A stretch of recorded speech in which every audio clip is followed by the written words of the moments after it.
Trophy জয়ের স্বপ্ন পূরণ হলো না ত্রিপুরা পুলিশের। ত্রিপুরা পুলিশকে হারিয়ে পদ্মজং শিল্ডের ফাইনালে পৌঁছে গেল মণিপুরের রেংদাই এফসি। জেনারেল পদ্মজং ফুটবলের প্রথম সেমিফাইনালে রুদ্ধশ্বাস লড়াই উপভোগ করল কৈলাসহরের মানুষ। শ্বাসরুদ্ধকর লড়াই শেষে পদ্মজং শিল্ড ফুটবল টুর্নামেন্টের প্রথম সেমিফাইনালে জয় ছিনিয়ে মণিপুরের রেংদাই এফসি প্রথম দল হিসেবে ফাইনালে পৌঁছে গেল। শনিবার রামকৃষ্ণ মহাবিদ্যালয় মাঠে অনুষ্ঠিত ম্যাচে ত্রিপুরা পুলিশকে পেনাল্টি শুটে 3-1 গোলের ব্যবধানে পরাজিত করে ফাইনালে নিজেদের জায়গা নিশ্চিত করল বিজয়ী দল। শনিবার ঠাসা দর্শকের উপস্থিতিতে হলুদ সাদা জার্সিধারী রেংদাই এফসি এবং সাদা জার্সিধারী ত্রিপুরা পুলিশ একে অপরের মুখোমুখি হয়। খেলার শুরু থেকেই দুই পক্ষ আক্রমণাত্মক মেজাজে ফুটবল উপহার দেয়। প্রথমার্ধের 10 মিনিটে রেংদাই এফসি একটি সুযোগ তৈরি করলেও লক্ষ্যভ্রষ্ট হয়। পাল্টা আক্রমণে ত্রিপুরা পুলিশও চাপ সৃষ্টি করে, কিন্তু গোলের দেখা মেলেনি। খেলার সবচেয়ে দুর্ভাগ্যজনক মুহূর্তটি আসে প্রথমার্ধের অন্তিম পর্বে।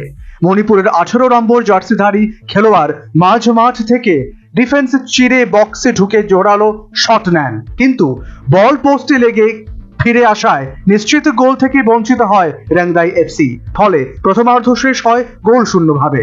দ্বিতীয়ার্ধে উত্তেজনার পারদ আরো চড়ে যায় উভয় শিবিরে। মণিপুরের দলটি মুহুর্মুহু আক্রমণ শানালেও ত্রিপুরা পুলিশের রক্ষণভাগ তা প্রতিহত করতে সক্ষম হয়। নির্ধারিত সময়ে কোনো দলই গোল করতে না পারায় ম্যাচ গড়ায় অতিরিক্ত সময়ের 20 মিনিটেও দুই দল সমানে সমানে লড়াই চালিয়ে গেলেও অচলাবস্থা কাটেনি ম্যাচের।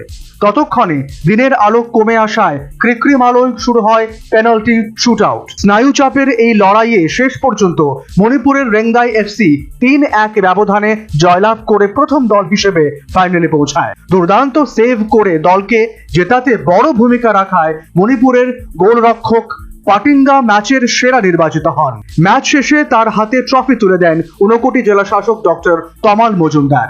ম্যাচটি পরিচালনা করেন রেফারি রক্তিম সাহা। এদিকে রবিবার আসরের দ্বিতীয় সেমিফাইনালে মুখোমুখি হবে মণিপুরের দুই শক্তিশালী দল নেরোকা বনাম ট্রাও। দ্বিতীয় সেমিফাইনালের বিজয়ী দলের সাথেই অনুষ্ঠিত হবে প্রথম সেমিফাইনালের বিজয়ী দলের final match. Bureau report, news vanguard.